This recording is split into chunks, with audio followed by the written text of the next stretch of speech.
Alors, je m'appelle Jean-Emmanuel Rosnet, je suis le cofondateur du Mirage Festival, en charge de la direction artistique du festival également, et je m'occupe aussi de toutes les questions relatives à la communication de la manifestation.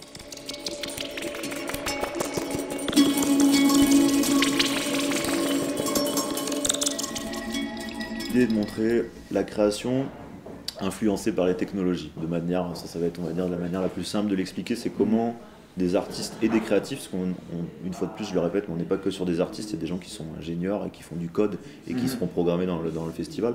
Donc c'est comment ces créatifs et artistes s'emparent des technologies pour en faire ensuite des œuvres, des installations, des spectacles, des performances, des scénographies.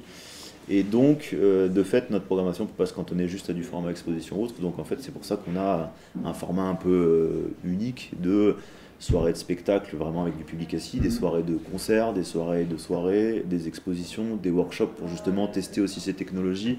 C'est un petit peu ça, comme ça qu'on le résume. C'est comment, grâce aux technologies, des artistes viennent alimenter la création et en essayant d'être innovants justement dans leur démarche. Et du coup, certains sont à la frontière de l'art contemporain et de la création numérique, d'autres sont plutôt habitués à bosser sur de la scénographie, du spectacle vivant, etc. Mais voilà, on va dire la trame de fond, c'est vraiment ça, c'est la technologie dans la création. Et cette année, on est parti sur la thématique immatérialité. C'était, avec cette thématique, l'idée était de questionner un petit peu l'omniprésence du numérique dans notre, on va dire, dans notre univers de tous les jours. Donc qu'on retrouve, il y a des ondes un petit peu tout autour de nous, que ce soit les réseaux téléphoniques, que ce soit Internet, etc. Mais qui n'est pas tangible pour nous tous. Mais en même temps, ce numérique, il vient un petit peu forger notre société, parce qu'au final, tout le monde a un téléphone à la main, tout le monde. Donc en fait, c'est un petit peu de questionner comment le numérique est omniprésent dans notre société, mais en même temps qu'on n'arrive pas vraiment à le matérialiser. Donc c'est des artistes qui sont invités et qui viennent un petit peu questionner cette question tangible du numérique. Donc certains vont rendre visible le numérique autour de nous, alors tandis que d'autres vont plus se jouer sur le côté immatériel de la chose.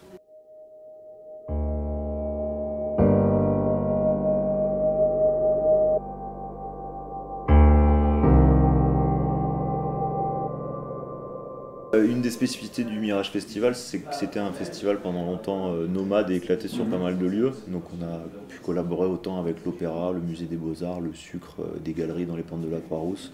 Et du coup c'est comme ça que le public nous identifiait un peu, mais aussi que le lavoir public aussi. Et cette année, une des volontés était d'avoir un lieu un peu central et on s'est concentré du coup sur les Subsistances, qui est un lieu avec qui on collaborait déjà depuis plusieurs années. Qui pour nous est un lieu assez emblématique de la culture à Lyon, ne serait-ce que aussi c'est un lieu historique et il est splendide. Donc on a vraiment décidé avec les Subsistances de baser en gros cette 5e édition sur le site des Subsistances. Donc on y présente les expositions, les soirées de performance, l'inauguration, des séances de projection, qui fait vraiment tout un programme sur 5 jours qui va se dérouler là-bas. Mais on garde des lieux satellites. Ça c'est quand même un choix qu'on a envie enfin c'est une chose qu'on a envie de garder. Donc on a la taverne Gutenberg cette année qui rentre dans la boucle, ce qui nous permet aussi chaque année de trouver des nouveaux lieux avec qui collaborer. On garde le musée des Beaux-Arts qui pour nous est un lieu assez emblématique aussi. Et on a toujours un lieu de soirée, parce que les soirées Mirage Club qu'on retrouve d'une édition sur l'autre ont pu se dérouler au Transborder sur la première édition, ensuite au Sucre. Et là on est repassé sur le Transborder dans une envie aussi de pouvoir changer, de ne pas rester fixe sur un format.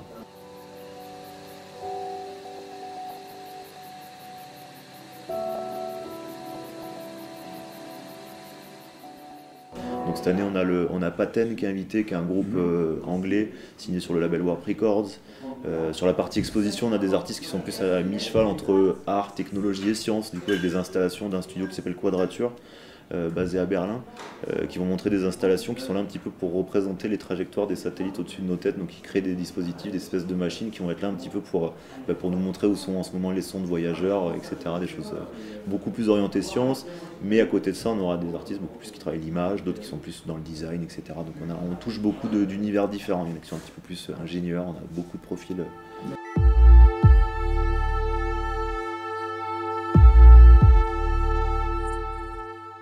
Donc cette année, toujours en allant chercher des artistes qui ont des démarches innovantes, on est allé programmer sur la partie performance une artiste qui s'appelle Evelina Domnic, qui elle travaille sur notamment à la frontière vraiment science et art, Ils ont fait toute une exposition au lieu unique à Nantes récemment, toute une rétrospective de leurs travaux. Et là, on les invite à présenter une performance où ils travaillent sur la lévitation acoustique. Donc c'est comment avec des fréquences sonores, on arrive à léviter par exemple des liquides.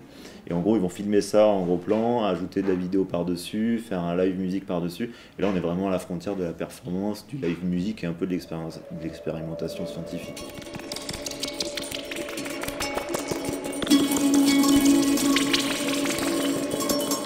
Elle est vraiment de plus en plus active, on le note d'édition en édition, on a de plus en plus d'artistes locaux ou régionaux invités.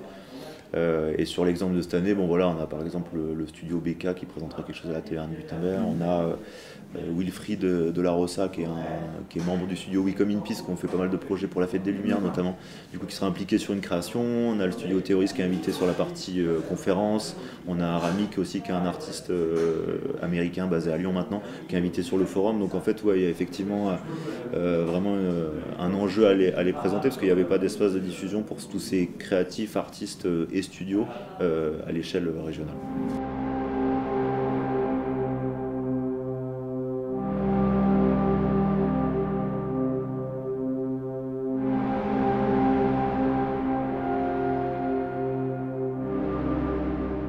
J'essaie de rester au plus près des évolutions justement de ce secteur un peu nébuleux qui mêle science, design, image, musique, etc. Et donc on essaie de voir les tendances artistiques, créatives qui sont issues des studios, de ce qui se fait sur d'autres festivals. Donc nous c'est dur de savoir, de prédire de ce qui se fera dans quelques années, mais en tout cas on n'est pas dans la volonté de montrer ce qui se fait toujours de plus, les nouvelles innovations technologiques, puisqu'il y a des artistes chaque année s'emparent de nouveaux logiciels, de nouvelles technologies. Ça peut nous intéresser, mais pas que. L'idée, c'est aussi de voir comment des artistes reviennent à des vieilles technologies, vont s'emparer de l'analogique, des caméras Super 8, etc. Ça, on l'a déjà un petit peu montré sur l'édition précédente, justement. Donc, c'est un petit peu de réussir à rester connecté à cette scène créative hyper mouvante. Donc ça, on essaie de le faire, et on n'est pas dans le secteur de l'art contemporain, on n'est pas dans le secteur de l'art plastique, on est vraiment dans le secteur de la culture numérique et de la création innovante qui sont assez mouvantes, comme je disais précédemment.